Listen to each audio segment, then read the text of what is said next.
Bonjour mesdames et messieurs, vous êtes nombreux à suivre ces nouveaux numéros de votre émission sur la chaise.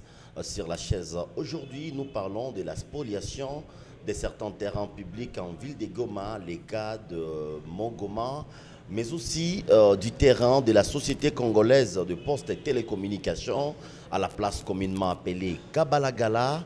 Et pour en parler, aujourd'hui, nous recevons sur la chaise Espoir Aspirine, qui est membre du mouvement Lutte pour les changements RDC Afrique, à qui nous disons bonjour et bienvenue sur la chaise. Bonjour, messieurs les journalistes. Nous sommes très contents de votre invitation. Vraiment, nous sommes très heureux. Vous êtes plongé dans un dossier de la Société congolaise de postes et télécommunications ici en ville de Goma. Pour toutes les personnes qui ne connaissent pas ces terrains se retrouvent au centre-ville, dans un coin du marché appelé marché Sokoya Matunda. Vous avez pénétré ces dossiers, vous avez compris certaines choses autour de ces dossiers. Dites-nous, est-ce que cette société a vendu ces terrains ou bien il y a certains escrocs qui ont voulu prendre ces terrains par la force? Nous voulons comprendre autour de ce dossier qu'est-ce qui se passe. En fait, vous savez, messieurs les journalistes, que nous autres, à part être des militants, nous sommes des chercheurs. Nous menons des recherches sur des questions. C'est des questions c'est les questions qui touchent l'intérêt de la population. Alors nous voulons voir les résultats de vos recherches. Voilà. Et on a fait, quand on avait dénoncé concernant la spoliation, on a fait 2 semaines, c'est maintenant 3 semaines de recherche qu'on a fait, et que la Poste n'a pas vendu cette parcelle. Deuxième des choses, la parcelle n'a pas été spoliée d'une manière claire, puisque nous sommes obligés de dire la vérité, rien que la vérité. Ce qui s'est passé sur cette question est qu'il y a un monsieur répondant au nom d'Nzei. Et ce monsieur travaillait à la Poste à l'époque. C'est un ancien travailleur. Oui, c'est l'ancien travailleur de la Poste. Et la Poste ne payait pas. C'est comme les habitudes qu'ont toujours nos autorités. Ils ne cherchent pas à bien prendre en charge les agents de l'État. Et M. Nzei aurait encaissé même au-delà de 45 mois sans être payé. 45 mois sans pour 45 mois sans être payé. Deuxième des choses, à part ça, il y a aussi Nzei qui devrait prendre la retraite. Donc on devrait donner l'argent de la retraite à M. Nzei. C'est que son décompte final. Et M. Nzei, quand il s'était vu vraiment que la Poste lui avait oublié qu'il avait ses droits, il est parti se plaindre au tribunal du travail. Et quand il est parti se plaindre comme ça, maintenant il y a eu un procès entre Nzei et la Poste. Et Nzei avait remporté le procès, il avait gagné le procès. Et quand il a gagné le procès, vu que la Poste n'avait pas les moyens de payer M. Nzei, le parquet avait saisi la parcelle là, et la parcelle a été vendue aux enchères. Et c'est comme ça qu'un opérateur économique avait acheté la parcelle. Voilà ce qu'on a eu de nos recherches. Donc, si on comprend bien, dans ces dossiers, il y a un ancien agent de la Société congolaise de postes et télécommunications à qui la société devait 45 mois. Ils sont partis en justice. Après, il a eu gain de cause à la justice. Et par après, il a vendu cette parcelle aux enchères, Kabalagala. Et comment se fait-il que la société congolaise est revenue vers la justice encore, qui a tranché entre son ancien agent et la société, et encore il a attaqué les messieurs, si ce n'est pas un secret, messieurs Akili, on a attaqué encore messieurs Akili à la justice pour dire qu'il a pris cette parcelle, donc il a spolié cette parcelle.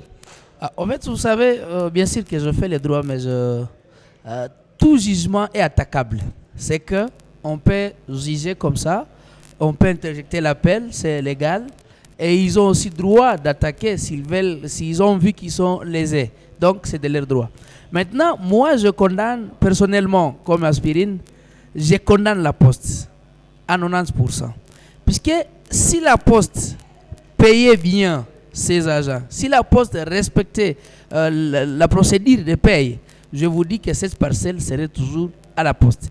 Malheureusement, nos autorités que nous avons, elles ne voient que leur poche sans tenir compte qu'il y a aussi les travailleurs qui travaillent. Imaginez-vous, et d'ailleurs, je crois, c'est pas Zaïsel. Et là où il y a la poste, je vous dis, bientôt là aussi ça va partir.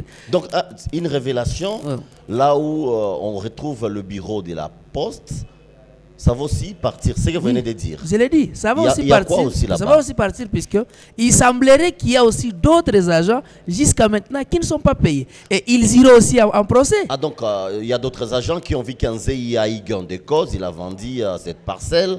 Ils se sont dit qu'eux aussi peuvent trouver gain de cause. Oui, et vous savez, quand vous travaillez, vous devez recevoir normalement votre salaire. Malheureusement, avec notre État congolais, on vous donne le boulot, on vous notifie comme agent, mais vous allez faire au-delà de mois sans être payé. Donc il y a risque que la société congolaise de postes et télécommunications se retrouve dans la rue. Non, c'est une société qui envoie des disparitions à cause du mauvais comportement de nos autorités, de leur hiérarchie. Imaginez-vous quand leur DG était ici dans la ville. Qu'est-ce que le DG a apporté comme problème, a apporté comme solution? Le DG aussi, c'est... bon, je ne sais pas comment est-ce qu'il est, mais c'est quelqu'un qui ne se soucie pas. Il ne se soucie pas, donc il voit tout dans le juste. Il n'a pas le temps de fouiner et voir qu'est-ce qui ne marche pas. Non, c'est que ils sont là, c'est recevoir des taxes seulement, manger et partir. Voilà ce qu'ils font. Et comme ils sont en train de partir, puisqu'ils sont des partants, mais nous autres, nous sommes en train de plaider qu'on puisse sanctionner les directeurs provinciaux de l'ECPT ici dans la ville. Puisque c'est quelqu'un qui n'a rien fait pour cette république. C'est quelqu'un qui est là uniquement à la recherche de taxes et argent. Rien autre que ça. Et nous nous sommes dit, la poste, c'est notre société. Puisque les gens confondent beaucoup de choses. Les gens ne savent pas que une société publique, c'est une société appartenant à tout le monde. Et le bien de cette société, c'est qu'il y a aussi ma part comme citoyen congolais.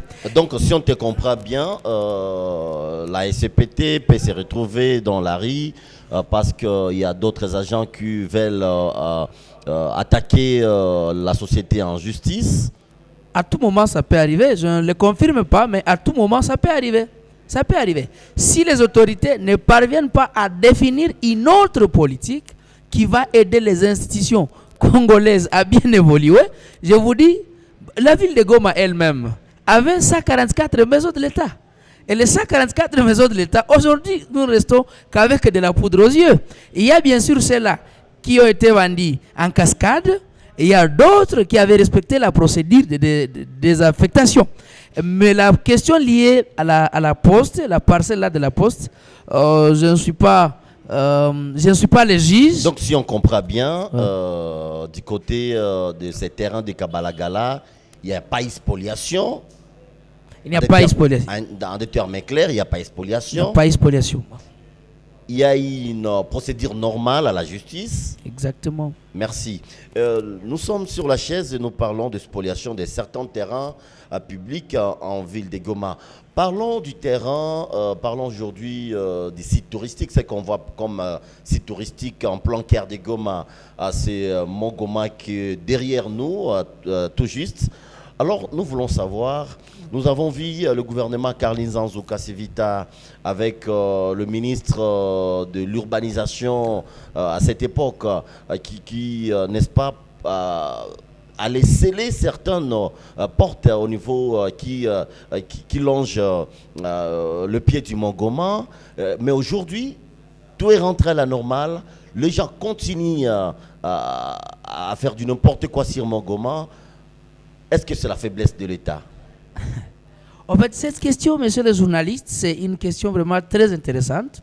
Je vais revenir un peu en arrière. Si vous vous rappelez très bien, à l'époque, il y avait M. Eliab au cadastre. Il était les CTI, les conservateurs de titres immobiliers.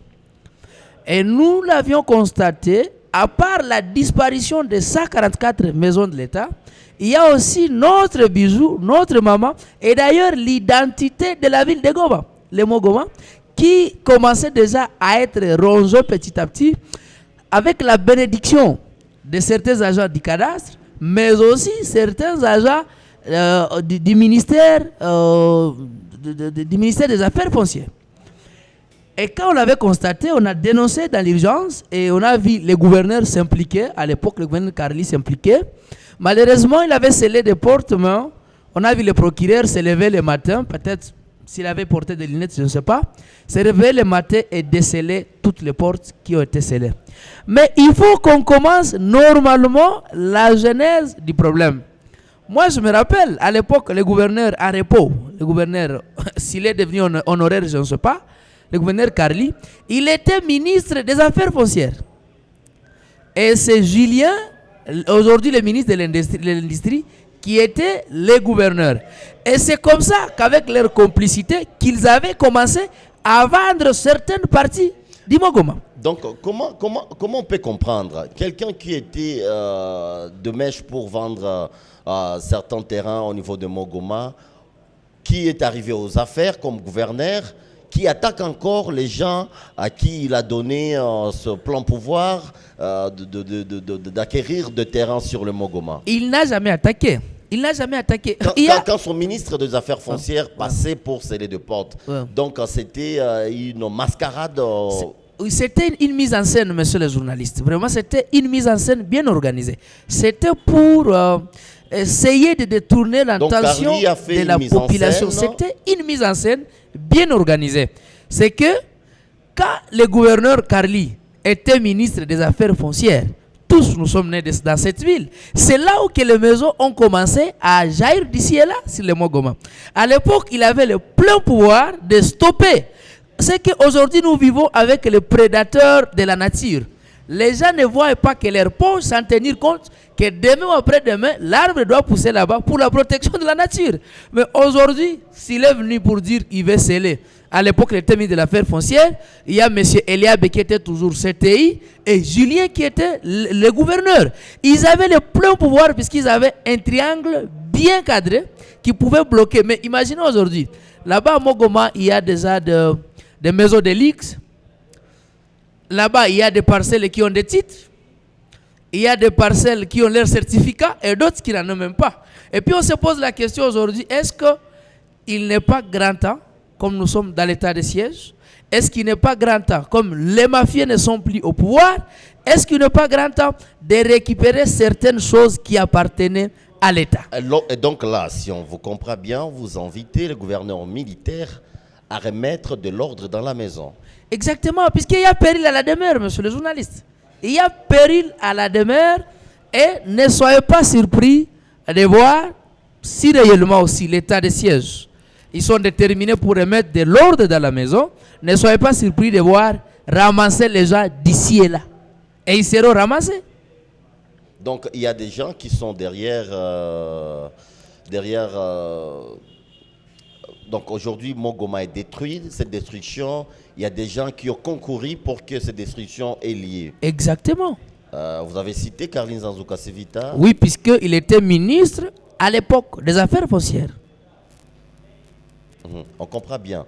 Mais aujourd'hui, est-ce que si ça continue comme ça, est-ce que ce n'est pas un danger permanent pour la nature? Parce qu'au moins, quand il y a des scientifiques qui vous parlent, on dit que la disparition de Mogoma, c'est un danger pour la ville de Goma.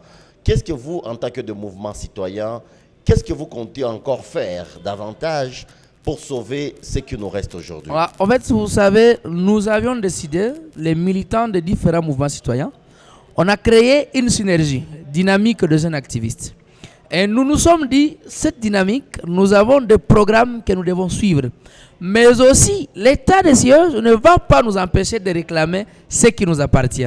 Et ce qui nous appartient, c'est cette chose publique. Et donc, dans vos agendas, il y a aussi Mogoma qui préoccupe. Il y a Mogoma, c'est prise parmi les préoccupations majeures, monsieur les journalistes.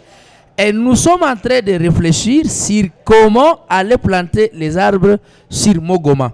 Puisque nous avions vu que nous avons des autorités qui ne se soucient pas de la nature. Aujourd'hui, la nature reste la question majeure sur la planète. Et ça reste incontournable. C'est qu'il faut y focaliser des idées. Sinon, nous devons être dans les grands débats. Et les grands débats aussi, c'est savoir comment protéger la nature. Et si les gens ne veulent pas protéger la nature, mais on ne peut pas oublier Mogoma. Mogoma, c'est notre identité. C'est que nous devons prendre soin de ces Mogoma, monsieur le journaliste.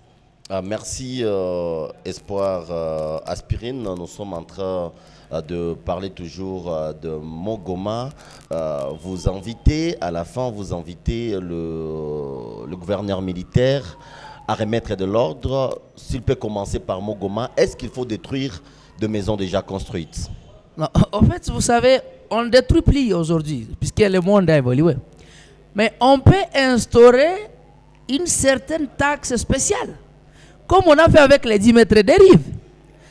Et cet argent doit être bien tracé pour servir sur quelque chose. Il nous faut avoir des programmes. Le sérieux problème est que nous avons des gouvernements sans programme. Je vous pose il faut se poser une question. L'argent qu'on paye sur les 10 mètres de rive, cet argent fait quoi? Les 10 mètres de rive, c'est pour nous, c'est pour tout le monde. Faisons une petite virgule. Je me rappelle de ces dossiers du terrain Sotraki. Nous sommes en commune de Goma, dans le quartier Keshero. Sotraki, nous avons vu un officier militaire qui s'est disputé, n'est-ce pas, les terrains avec certains jeunes de ces quartiers. Mais en suivant bien cet officier qui dit qu'il a tous les papiers qui démontrent que c'est vraiment son terrain. Mais du côté du gouvernement, ce qu'il a dit, je cite, le major Kizito, le gouvernement étant capable aujourd'hui de donner des papiers, des documents qui montrent réellement que ces terrains appartiennent bel et bien à la jeunesse. En fait, vous savez, il y a quelque chose qui ne demande pas de réfléchir de midi à 14 heures. C'est bien clair, le jugement est rendu au nom du peuple congolais et sur l'étendue du territoire national. Mais un jugement qui ne raconte pas les attentes de la population. Voulez-vous que les gens puissent se courber sur ces jugements? Non. Ce terrain Sotraki reste et restera pour nous. Et pour ses enfants. C'est pour tout. C'est un bien public. Et le bien public reste inspoliable. Mais bien sûr qu'il y a des jugements. Je l'ai entendu et j'ai vu moi-même un grand livre comme ça où il y a ces jugements et quoi. Mais essayez de réfléchir un peu, monsieur les journalistes. On a vu, on disait celui qui avait vendu. Qu'on appelle les gens qui avaient vendu la parcelle à monsieur Kizito, qu'ils soient entendus. Et s'il s'avère que c'est sa parcelle, nous, la jeunesse, nous allons céder la parcelle. C'est sa parcelle. Malheureusement, ce n'est pas sa parcelle, c'est pour nous. Bon, c'est votre parcelle, bien exactement. sûr. Est-ce que vous avez les documents vont attaquer jeunesse qui prouvent à suffisance que le terrain Sotraki appartient à la jeunesse? Ou bien l'État congolais vous garantit avec des documents qui démontrent facilement qu'on a donné ces terrains à la jeunesse? Vous voyez le musée où se trouve le musée. Je vais partir de là pour citer sur Sotraki. Vous voyez le musée. Il y a là où il y a notre pancarte de la lutte des Afrique. La petite parcelle là-bas était déjà aussi spoliée.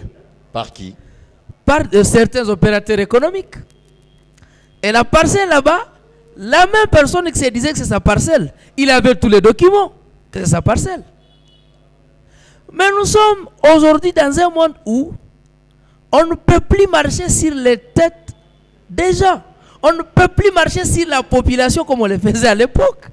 Nous sommes déjà éveillés. Est-ce que vous êtes en train de jouer avec la loi de la masse là, parce que quelqu'un qui est peut-être dans son droit, parce que vous êtes toute une masse, il faut vraiment faire intervenir votre masse pour dire que vous avez droit alors que vous n'avez pas droit? Non, nous ne jouons même pas... C'est la politique de la nation, vous comprenez bien. Nous ne jouons pas... Vous n'avez pas des papiers, n'est-ce pas? Vous n'avez pas des papiers. Non, ce n'est pas à nous d'en avoir.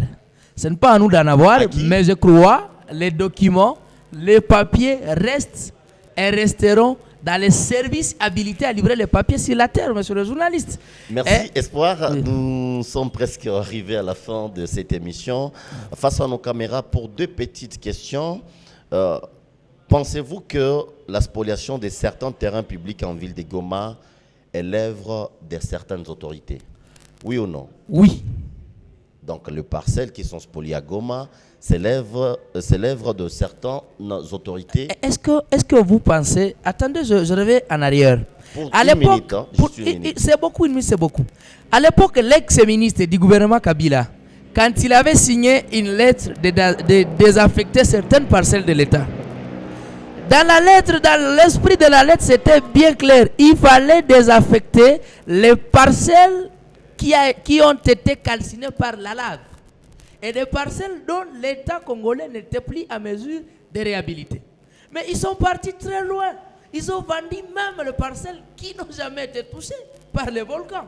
Et c'est comme ça que nous devons poursuivre toutes les personnes qui étaient impliquées, puisque à 80%, ce sont les autorités et les complices des autorités. Merci, nous disons merci, Espoir Aspirine, de répondre à notre invitation sur la chaise.